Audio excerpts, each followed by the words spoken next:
So, welcome Patrick Holden of the Sustainable Food Trust. Just an opening question. What are you doing here at the Summer of Soil now?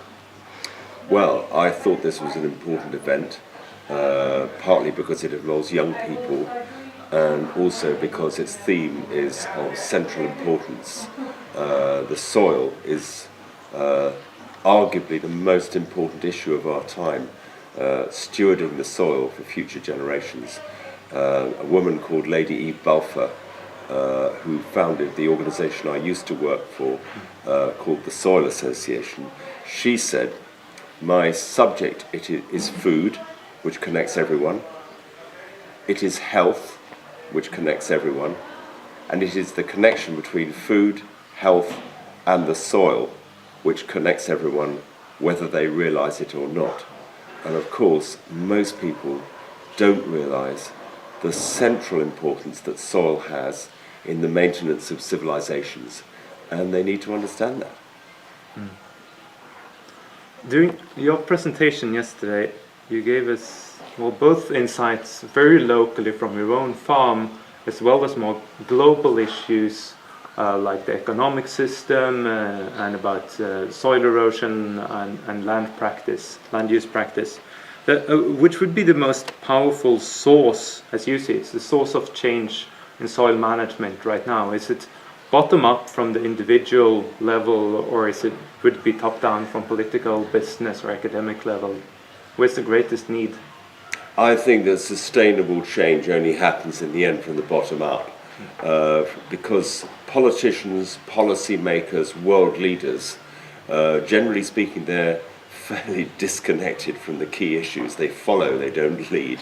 And in any case, occasionally you get a world leader or a policy maker who has a personal conviction about something. Let's say President Obama believes privately in the importance of good food from sustainable agriculture. After all, he has an organic garden at the White House. How much does he speak about it in public? Not at all. Why? Because the American voters do not think this is a priority issue. So we cannot afford, this is such an urgent issue that we cannot afford for the politicians to lead. There's no time. So we have to organise ourselves from the ground up based on our own practical experience, which is why I'm so happy that I'm a farmer, because I know the system works. Then if enough of us can mobilise, then eventually the politicians will wake up and they will help, because of course change needs both bottom-up action and top-down policy change. But if you're asking me which order it needs to come in, it's bottom-up first, because that's the enduring change at the cellular level. The farm is like a cell in the food system, and if we get the cell healthy, then the food system as a whole can be healthy. But you need to get the public, the people who live in cities, understanding this, to mobilise their collective pressure on the politicians to bring about the change we need. You were speaking yesterday of a trip you did to Zimbabwe. Do you see the same kind of need for change in a country like Zimbabwe as in your own home country, or is the need different in those two contexts? I've become convinced from a lot of international travel, but also connecting to my own experience on my farm in Wales, that exactly the same principles should inform the transition towards sustainable agriculture globally. So when I meet a smallholder farmer in Zimbabwe, I just feel instantly connected with him or her, more likely her, because they are stewards of the soil. They need to observe the principle of diversity, of rotation of crops, mimicking nature, of building resilience into the system, of nutrient cycling. All these things unite every farmer and food producer in the world, regardless of what continent, what country, what climate zone they're in, and what scale, because these principles can be applied on a tiny 1 or 2 hectare holding, or they could also be applied on a very large estate. And with this kind of, speaking of small scale versus large scale in farming practices, do you see, you're obviously much for small scale and organic farming, but do you see large scale, high intensive farming having something to contribute with to food security in the world? Is there a point in mixing practices, or do you see that the entire food production system needs to change? I think that the entire food system needs to change, and I think that the organic and biodynamic movements of which I've been part have, to a degree, unintentionally created an energetic opposition between most mainstream farming, which has been industrial, and our sort of farming, which is separate, better, and somehow morally superior. Now, it may or may not be that we've got the last word in sustainability. I think not. We're on a journey. But what we mustn't do is pretend that we're better than everyone else, because after all the existing farmers have been only doing what is the most profitable option at the moment, in other words, to farm intensively, and we mustn't demonize them or antagonize them too much. If you're asking me a different question, which is that can these principles which I've been speaking about be applied on large estates? Yes, they can.